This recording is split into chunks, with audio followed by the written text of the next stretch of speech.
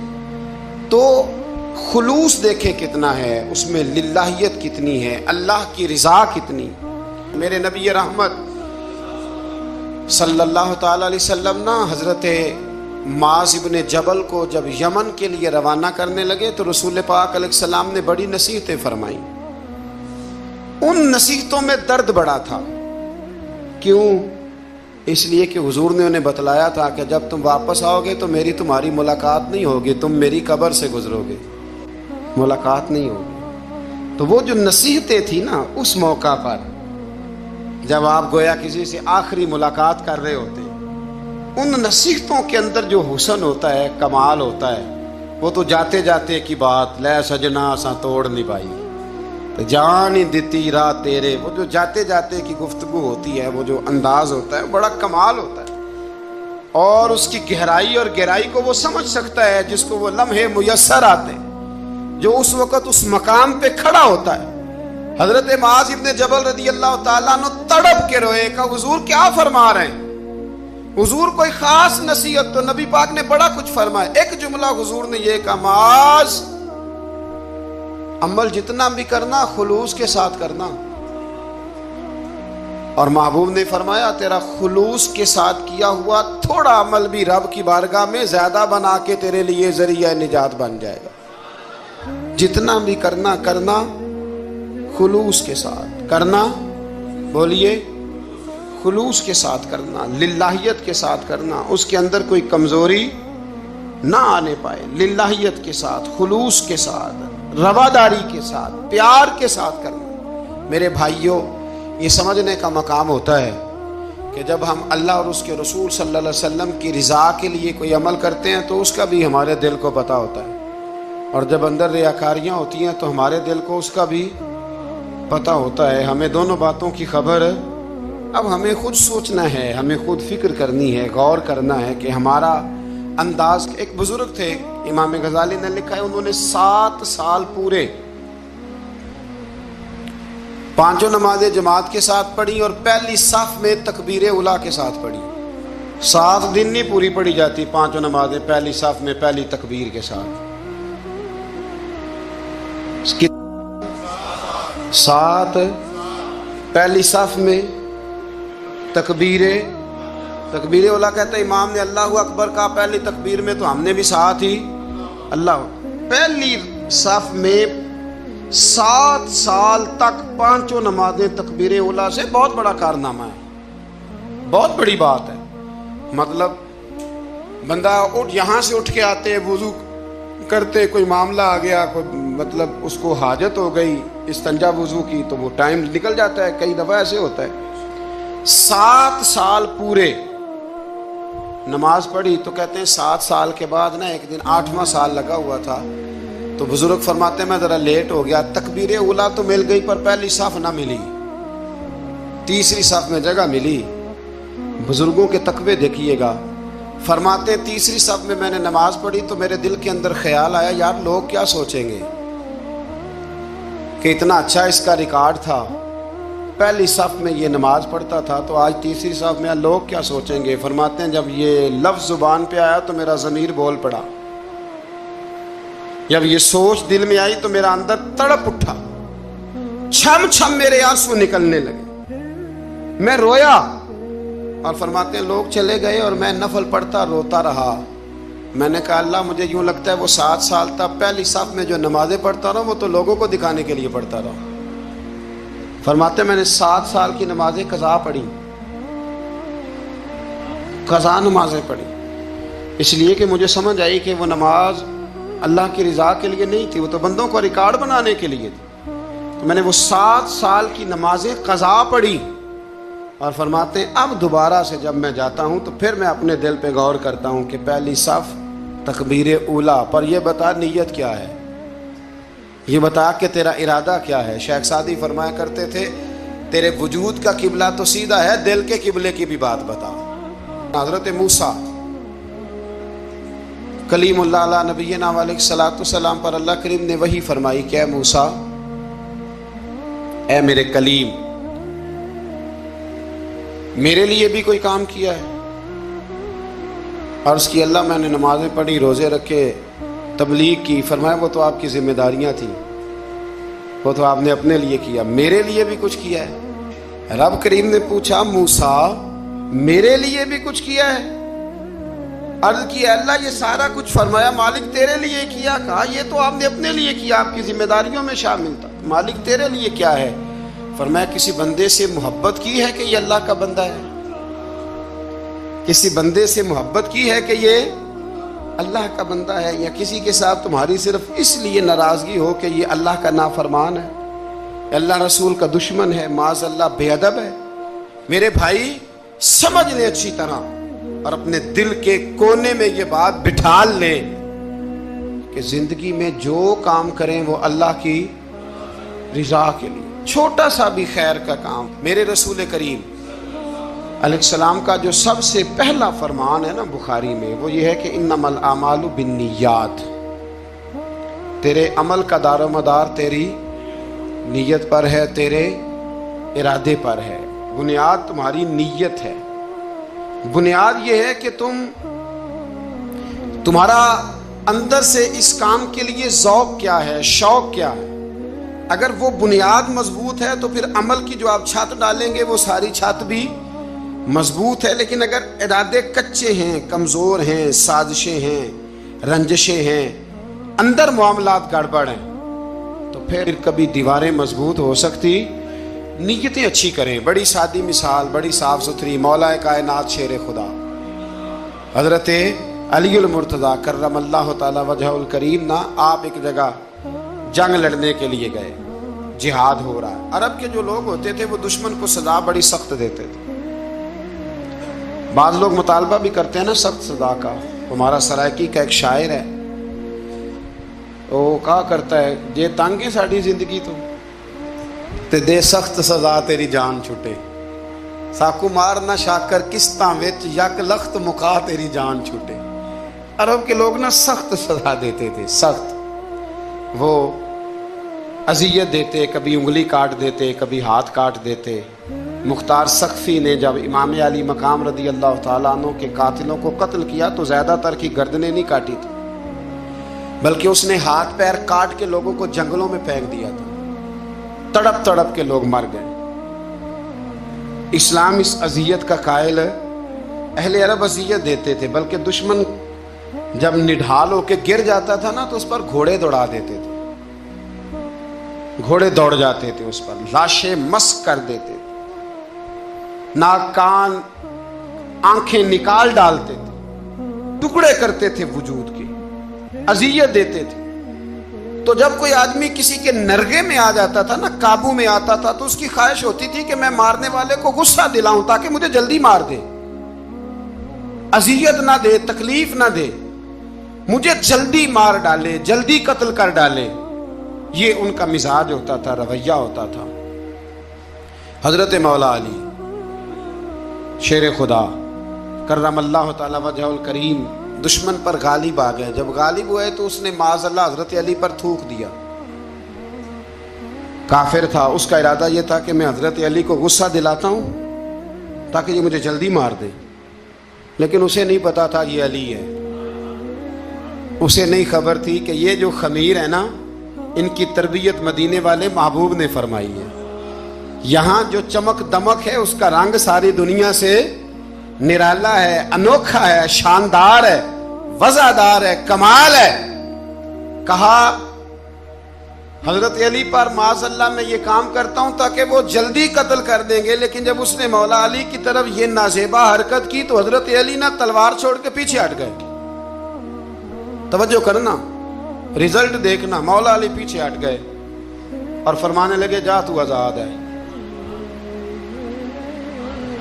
وہ کہنے لگا میں آزاد ہوں، کس طرح، کیسے؟ تو حضرت علی فرمانے لگے میرا تیرا ذاتی جھگڑا تو کوئی نہیں نا، نہ تو نے میری زمین پہ قبضہ کیا، نہ میرا مال لوٹا، نہ میری عزت پر ہاتھ ڈالا. میرا تیرا جھگڑا اللہ کی رضا کے لیے، خالص اس لیے کہ تو اللہ کی نافرمانی کر رہا، خالصتاً اس لیے تیرا اور میرا یہ جھگڑا ہے. باقی جہاں تک تعلق اس بات کا ہے کہ اب تو نے میری ذات شامل کر دی، اب تو نے مجھے تکلیف دے دی، اب تو نے مجھے اذیت میں مبتلا کر دیا، تو حضرت مولا علی شیر خدا فرمانے لگے اب ذات آ گئی ہے میری بیچ میں، اب میری ذات بیچ میں آ گئی ہے، اب اگر میں تجھے قتل کروں گا تو لگے گا میں نے اپنے ذاتی غصے میں قتل کیا، لہٰذا اب معاملہ یہ ہے کہ میں تجھے آزاد کرتا ہوں، اب تو چھٹی کر سکتا ہے، جا سکتا ہے، دوبارہ کبھی میرے ہاتھ آئے گی تو دیکھی جائے گی۔ مولا کائنات نے اسے چھوڑ دیا، لیکن وہ حضرت علی کا غلام بن گیا، وہ غلام بن گیا۔ کہنے لگا علی اب سمجھ آئی ہے کہ دین کتنا شاندار ہے، دین کتنا اعلیٰ ہے، دین کی قدریں کتنی پاکیزہ اور کتنی حسین ہیں اور کتنا منور ہے محبوب کریم کا دین، آپ مجھے کلمہ ہی پڑھا دیں۔ گویا جو بندہ تلوار سے فتح نہ ہو سکا وہ مولا علی کے خلوص سے فتح ہو گیا، حضرت علی کے خلوص سے، للہیت سے، اللہ کے ساتھ جو ان کا رشتہ تھا اس رشتے کی برکت سے وہ آدمی فتح ہو گیا۔ اور آپ کو پتہ ہے حج بھی آج کل ساتھ ساتھ حج ہوتا ہے، ساتھ ساتھ سیلفی ہوتی ہے، آخر تک چلتا ہے۔ ایک بزرگ تھے حضرت ابو مرتعش ان کا نام تھا، وہ فرماتے ہیں میرا چوتھا پانچواں حج تھا، نفلی حج کرنے کے لیے میں جا رہا تھا، تیاری میری مکمل ہو گئی تھی، 2-4 دنوں میں میری روانگی تھی، ارادہ میرا مضبوط تھا، معاملات سارے طے ہو گئے تھے، بس میں جانے کے قریب تھا۔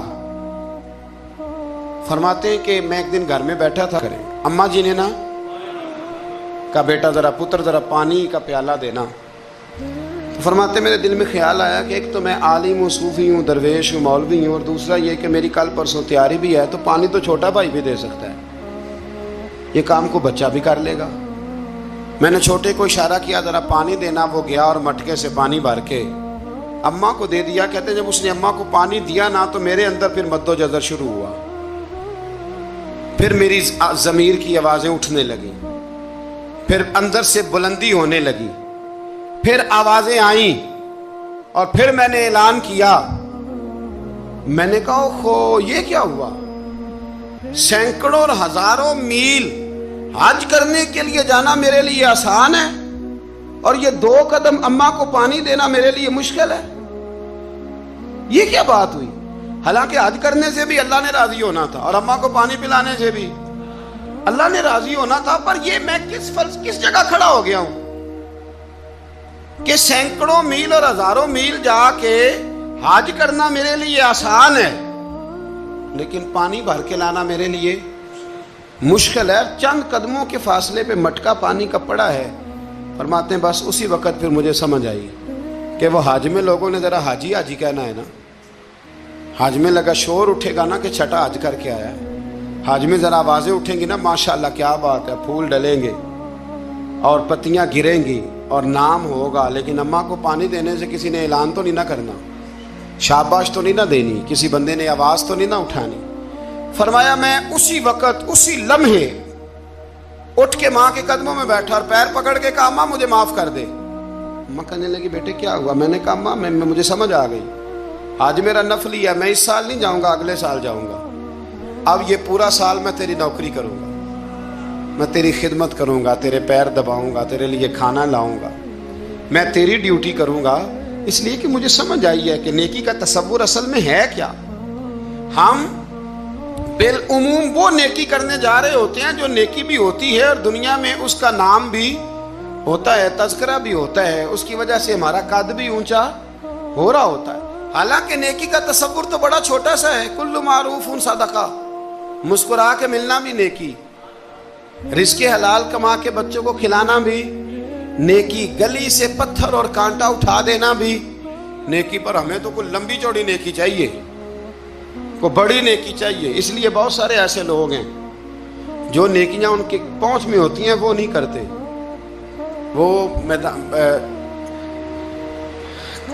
محرم کے ایام میں نا ایک جگہ پہ حاضری کا موقع ملا تو وہاں ایک صاحب کہہ رہے تھے ہم مریں گے، لڑیں گے، جانیں دیں گے، قربانی دیں گے، ہم امام علی مقام کی سنت ادا کریں گے، سارا کچھ کریں گے۔ تو بعد میں وہ میرے پاس بیٹھے تو میں نے انہیں کہا کہ جب جنگ کا موقع آئے گا تو انشاءاللہ لڑیں گے، جانے بھی دیں گے، پر ابھی آپ یہ کام کریں کہ امام حسین ایک رات میں پورا قرآن پاک پڑھا کرتے تھے، یہ والی سنت امام حسین کی شروع کریں، یہ والی سنت ابھی آپ سٹارٹ، جب وہ موقع آئے گا تو انشاءاللہ وہ کام بھی کریں گے، تو یہ والی سنت آپ سٹارٹ کریں امام صاحب کی۔ امام صاحب 100 نفل پڑھا کرتے تھے فرض نماز کے علاوہ روزانہ، 100 رکعت نماز نفل، تو آپ یہ والی سنت امام حسین کی شروع کریں نا، تو جب کربلا سجانے کی باری آئے گی تو پھر کربلا بھی سجا لیں گے، لیکن ہم نے یہ والے کام نہیں کرنے، نمازیں 5 پوری نہیں پڑھنی، ہم نے تو صرف کربلا والی سنت ادا کرنی، نعرے لگانے ہیں، وہاں تک پہنچنا ہے۔ میرے عزیز یاد رکھیں،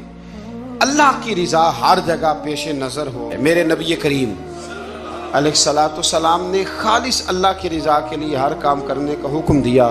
سیدہ عائشہ صدیقہ رضی اللہ تعالیٰ عنہ راوی ہیں، الترغیب و ترہیب میں حدیث ہے، پیارے حبیب کریم سید عالم صلی اللہ تعالیٰ علیہ وسلم نے ارشاد فرمایا کہ حضور ایک دن مجمع صحابہ کے مجمع میں حضور نے پوچھا، بتاؤ اسلام کی سب سے مضبوط بنیاد کیا ہے؟ ایک صحابی نے کہا یا رسول اللہ نماز پڑھنا۔ 5 وقت لوگ جمع ہوتے ہیں، ایک دوسرے کا حال احوال پوچھتے ہیں، معاملات ہوتے ہیں۔ یا رسول اللہ صلی اللہ تعالیٰ علیہ وسلم مضبوط بنیاد ہے اسلام کی نماز پڑھنا، 5 وقت جمع ہونا۔ حضور نے فرمایا بات تمہاری ٹھیک ہے، پر تم میری مراد کو نہیں پہنچے۔ عرض کی حضور حج کرنا، مختلف رنگ، مختلف نسلیں، مختلف قبیلے، مختلف بولیاں، لیکن جب حج کرنے پہنچے تو لباس بھی ایک ہی ہو گیا، گفتگو بھی ایک ہی، لبیک اللہم لبیک لبیک لا شریک لک لبیک ان الحمد والنعمت لک والملک لا شریک لک لبیک۔ ایک ہی صف میں کھڑے ہو گئے محمود و یاز، نہ کوئی بندہ رہا نہ کوئی بندہ نواز۔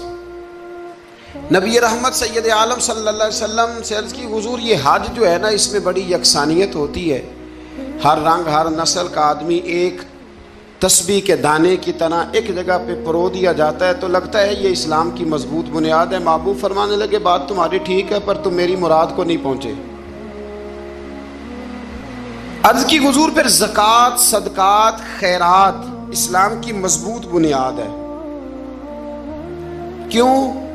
وہ اس لیے کہ غریب امیر کو دیتا ہے، امیر غریب کو دیتا ہے، اور غریب امیر سے لیتا ہے تو ایک رشتہ بنتا ہے، ایک تعلق بنتا ہے۔ محسن کا اور احسان مند کا بڑا گہرا رشتہ ہوتا ہے، بڑا، ایک دوسرے سے پیار کرتے ہیں، ایک دوسرے کو چاہتے ہیں، ایک دوسرے کے لیے اچھے جملے بولتے ہیں، ایک دوسرے کے لیے ہمیشہ ان کے جذبات ٹھنڈے میٹھے اور اچھے ہوتے ہیں، تو لگتا ہے یہ اسلام کی مضبوط بنیاد ہے۔ حضور فرمانے لگے بات تمہاری ٹھیک ہے، اور تم میری مراد کو نہیں پہنچے۔ تو پھر صحابہ عرض کرنے لگے حضور ہماری رعایت فرما دیں، پھر ایک رحمت کی نظر کر دیں، آپ ہی بتا دیں اسلام کی مضبوط بنیاد کیا ہے۔ تو محبوب فرمانے لگے اسلام کی مضبوط بنیاد ہے اللہ کی رضا کے لیے کسی سے محبت کرنا۔ کس کی رضا کے لیے؟ خالص اللہ کی رضا کے لیے، اور اللہ کی رضا کے لیے کسی سے بغض رکھنا، عداوت رکھنا، اللہ کی رضا کے لیے محبت بھی اللہ کے لیے، عداوت بھی، ذاتی دشمنی کوئی نہیں، ذاتی اختلافات کوئی نہیں، ذاتی رنجشیں کوئی نہیں، ذاتی لڑائیاں کوئی نہیں، ذاتی جھگڑا کوئی نہیں، خالص اللہ کی۔ ہمارے ہاں لڑائیاں ذاتی لڑی جاتی ہیں، اس نے مجھے شادی پہ دعوت نہیں دی، اس نے مجھے پروٹوکول نہیں دیا، یہ کہاں پہنچ گیا میں کہاں رہ گیا، ذاتی لڑائیاں لڑی جاتی ہیں، دینی نہیں، مذہبی نہیں، اخلاقی نہیں۔ دیکھیں آپ، چاہیے تو یہ تھا نا کہ شادی کے موقع پر یہ لڑائی نہ ہوتی کہ اس نے مجھے پوچھا کیوں نہیں، لڑائی یہ ہوتی کہ یار تو غیر شرعی کام کوئی نہ کرنا، اللہ رسول کی ناراضگی والا کام کوئی نہ کرنا، اگر تو نے کیا تو میں نے کوئی نہیں آنا، اگر تو یہ حرکت کرے گا تو پھر میرا تیرا معاملہ درست نہ رہ سکے گا۔ یہ لڑائی ہونا چاہیے تھی، نہ کہ یہ لڑائی ہوتی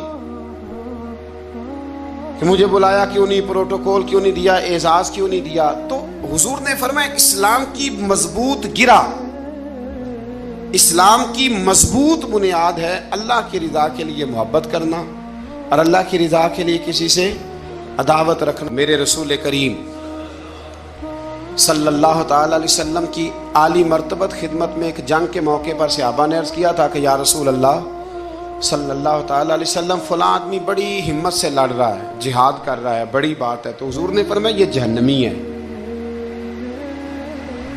جہاد کر رہا تھا، توجہ ہے میری بات پر؟ حضور نے فرمایا یہ جہنمی ہے، یہ دوزخی ہے۔ یہ بندہ جنتی نہیں۔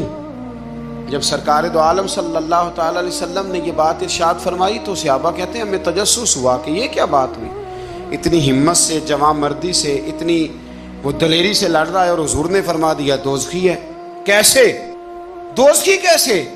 تو ایک صحابی کہنے لگے میں اس کا پیچھا کرنے لگا، جب پیچھا کرنے لگا تو اس پر نہ کچھ زخم کاری لگ گئے تھے، زخم گہرے تھے، وہ زخموں کو برداشت نہ کر سکا اور ایک مقام ایسا آیا کہ اس نے خود اپنے پیٹ میں خنجر لگا کے، پیوست کر کے، خنجر مار کے یا تلوار مار کے یا نیزہ مار کے اس نے خودکشی کر لی، زخموں کی تاب نہ لا سکا۔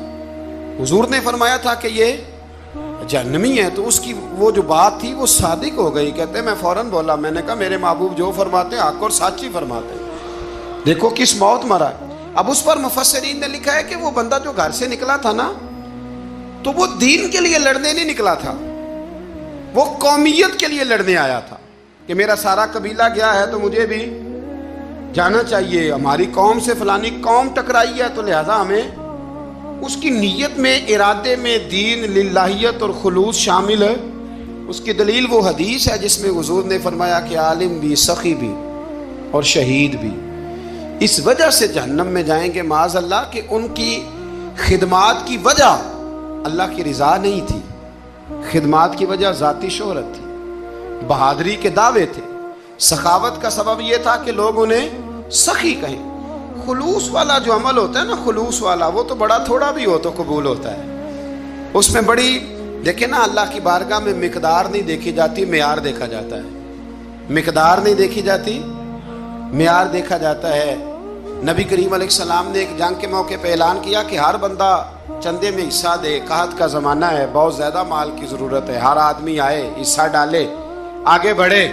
جب سرور دو عالم صلی اللہ تعالی علیہ وسلم نے یہ اعلان فرمایا، حضور نے حکم دیا تو بڑا بڑا مال دیا۔ حضرت عثمان غنی نے کئی سو اونٹ دیے مال کے بھر کے، حضرت صدیق اکبر نے بھی بڑا دیا، فاروق اعظم نے بھی آدھا مال دیا، حضرت عبد الرحمن ابن عوف جیسے لوگوں نے ہزاروں اور لاکھوں دینار دیے۔ ایک غریب صحابی تھے،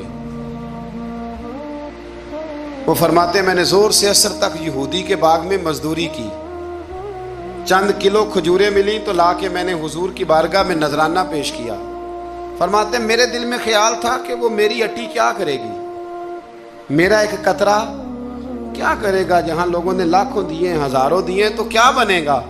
لیکن فرماتے ہیں قربان جاؤں، وہ ڈھیر لگا تھا مسجد نبی میں مال کا، میرے نبی نے نا وہ مال اٹھا کے جو میں نے دیا تھا اس کے اوپر بکھیر دیا، اور حضور فرمانے لگے سن بھائی، جتنا ان سب کو اجر ملے گا اتنا اللہ تجھے اکیلے کو عطا فرمائے گا، اتنا تجھے اکیلے کو ملے گا۔ پیچھے دلیل ہے، میرے نبی پاک علیہ الصلوۃ والسلام کے فرمان کے پیچھے دلیل ہے کہ اس میں خلوص بڑا تھا، اس بندے میں للہیت بڑی تھی، اس میں ذوق تھا، شوق تھا، ہمت تھی، اس نے محنت کی تھی، تو خلوص والا تھوڑا عمل بھی زیادہ ہو گیا۔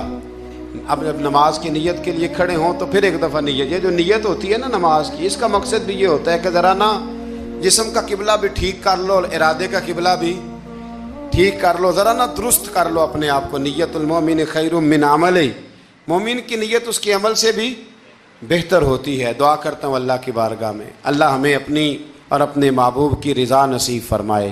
آخر دعوانا ان الحمدللہ رب